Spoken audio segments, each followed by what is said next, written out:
नमस्कार दोस्तों, स्वागत है हमारे इस चैनल सनातन संसार पर।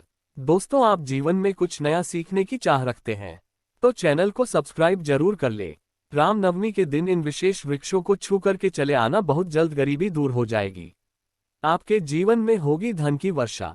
दोस्तों, आज के इस वीडियो में आपको हम रामनवमी के दिन उन सरल उपायों के बारे में बताने वाले हैं जिनको अगर आप कर लेते हैं तो समझ लीजिए आपके घर में कभी भी अन्न और धन की कमी नहीं होगी।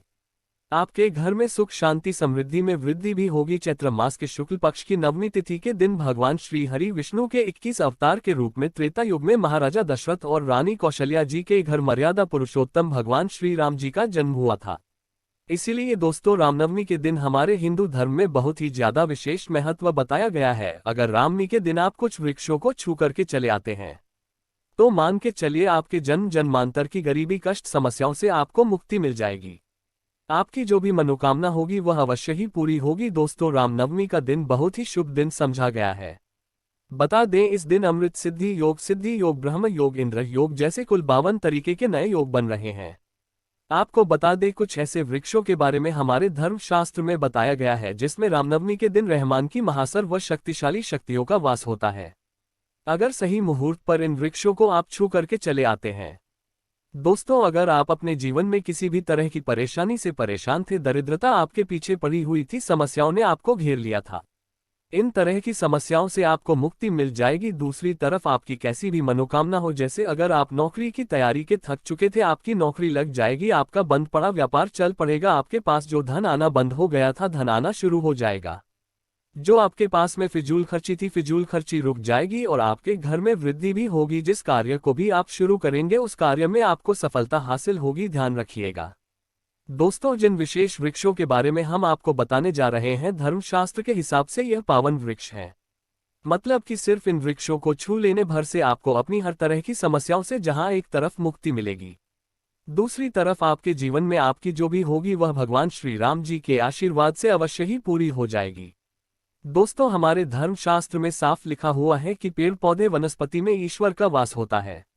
इसीलिए पुराने समय के जो लोग होते थे वह सुबह उठते साथ ही पहले तो घर की झाड़ू लगाते थे, फिर घर के पास वाले किसी भी बड़े वृक्ष पर जाकर एक लोटा जल अर्पित कर देते थे, क्योंकि पुराने समय के लोगों को यह बात पता होती थी कि वृक्षों पर देवी देवताओं का वास होता है। देखिए, विज्ञान भी यह बात कहता है कि पेड़ पौधे वनस्पति फ्री में हमें प्राणवायु प्रदान करते हैं, कि बिना हमारा जीवन संभव ही नहीं है। हर व्यक्ति यह बात जानता है और आप भी यह बात जानते होंगे कि एक मानव कार्बन डाइऑक्साइड को छोड़ता है।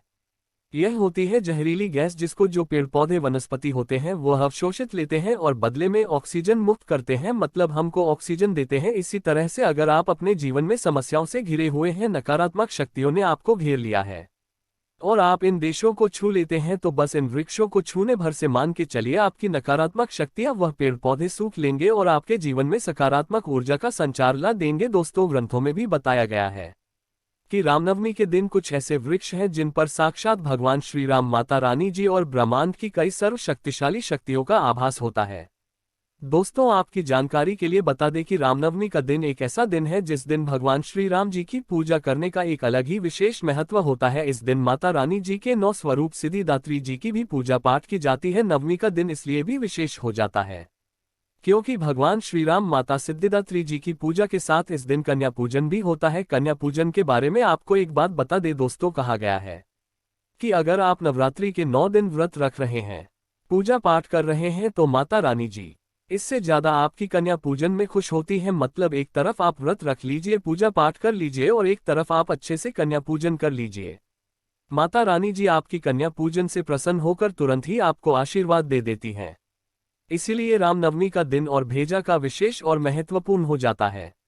वीडियो को मिस मत कीजिएगा दोस्तों, क्योंकि यह वीडियो के लिए नहीं आपके पूरे परिवार के लिए बहुत ही ज्यादा लाभदायक हो सकता है। क्योंकि जिन वृक्षों के बारे में हम आपको बताने जा रहे हैं, सिर्फ रामनवमी के दिन पर ब्रह्मांड की महासर्व शक्तिशाली शक्तियों के साथ माता रानी जी का वास होता है।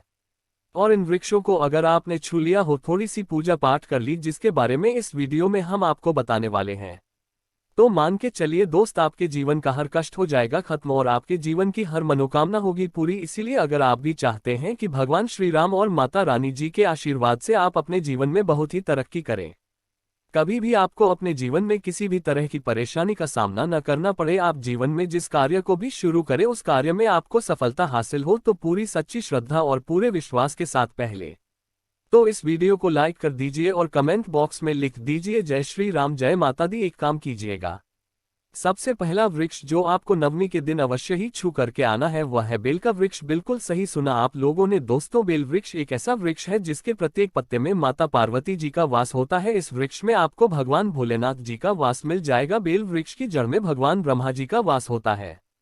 कहा जाता है बेल वृक्ष की जड़ में स्वर्ग तक बसता है। तो आपको बस यहाँ करना है दोस्तों, एक लोटा जल दे दीजिए। एक लोटा जल में 2-4 बूंद गंगाजल डाल दीजिए। गंगाजल मार्केट में बड़ी आराम से मिल जाता है। घर के पास वाले किसी भी बेल के पेड़ के पास चले जाए, आपको एक लोटा जल अर्पित करने बेल वृक्ष को छूना है और अपने घर पर चले आना है। सिर्फ इतना भर अगर आप कर लेते हैं तो मान के चलिए पूरे साल आप लोग रोग मुक्त रहेंगे, बीमारियों से आप लोग बचे रहेंगे।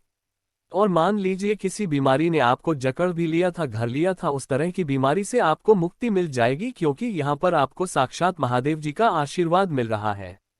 तो दोस्तों, पर वृक्ष को छूना मत भूलिएगा। दूसरा वृक्ष जिसको आपको अवश्य ही चुना है और भूलना नहीं है वह है पीपल का वृक्ष। एक बात ध्यान रखिएगा, वृक्षों का राजा बोला जाता है पीपल वृक्ष को। पीपल वृक्ष पर साक्षात भगवान विष्णु और माता लक्ष्मी जी का वास होता है। और पीपल वृक्ष जो है दोस्तों, उसमें भगवान हनुमान जी महाराज भी बसते हैं और इसमें कई अन्य देवी देवताओं का वास होता है। तो आपको बस यह करना है कि रामनवमी के दिन घर के पास वाले किसी भी पीपल वृक्ष पर जाना है। पहले तो आप लोगों को यह सुबह के वक्त करना है। ध्यान रखिएगा कि आपको सुबह के वक्त या सूर्यास्त से पहले भी आप यह उपाय करते हैं, लेकिन सुबह के वक्त अगर यह उपाय करते हैं तो बहुत ही अच्छा बनाएगा। लेकिन अगर आपके पास समय नहीं बचता है तो सूर्यास्त से पहले मतलब आज 6 बजे तक भी इस उपाय को कर लीजिएगा। पीपल वृक्ष के पास आपको एक दीपक जलाना है। दीपक जलाने के बाद आपको उस पीपल वृक्ष की 11 परिक्रमा करनी है। 11 परिक्रमा करते वक्त आपको भगवान श्री हरि विष्णु जी का बीज मंत्र बोलना है। बीज मंत्र इस तरह से है, ओम नमो भगवते वासुदेवाय नमः। पीपल वृक्ष की परिक्रमा लगाते हुए इस बीज मंत्र का जाप कीजिएगा। अब इससे फायदा आपको क्या होगा तो बता दें, आपके राहु केतु जो होते हैं वह भगवान श्री हरि विष्णु जी के हाथ में होते हैं। अगर आपने इतना कर दिया तो आपके राहु केतु हमेशा आपका साथ देंगे और अपने जीवन में जिस कार्य को भी शुरू करेंगे उस कार्य में आपको सफलता हासिल होगी। आप अपने जीवन में बहुत ही आगे जाएंगे। और समझा जाता है कि जो व्यक्ति भगवान श्री विष्णु जी का आशीर्वाद हासिल कर लेता है, माता लक्ष्मी जी का भी उसको आशीर्वाद मिलता है और उस व्यक्ति के जीवन में धन खींचा हुआ चला आता है। तीसरा वृक्ष को अवश्य ही आपको छूना है सूर्यास्त से पहले, वह नीम का वृक्ष। बिल्कुल सही सुना आप लोगों ने। एक बात का जरा ध्यान रखिएगा, नवरात्रि के समय नीम के वृक्ष में माता रानी जी के 9 स्वरूप वास करते हैं। कहा जाता है कि के वृक्ष को अगर आप लोग नवरात्रि के दिन या रामनवमी के दिन छू करके चले आते हैं तो इससे आपका घर जो है वह हमेशा सुरक्षित रहता है। मान लीजिए आपने नीम के वृक्ष को छू लिया तो आपके लाखों शत्रु आपके खिलाफ खड़े हो, वह आपका कुछ भी नहीं बिगाड़ पाएंगे, क्योंकि यहाँ पर आपको माता रानी जी का साक्षात आशीर्वाद मिल रहा है। आपके घर पर काला जादू, काली विद्या, टोना टोटका, इन सब का कोई भी असर नहीं होगा।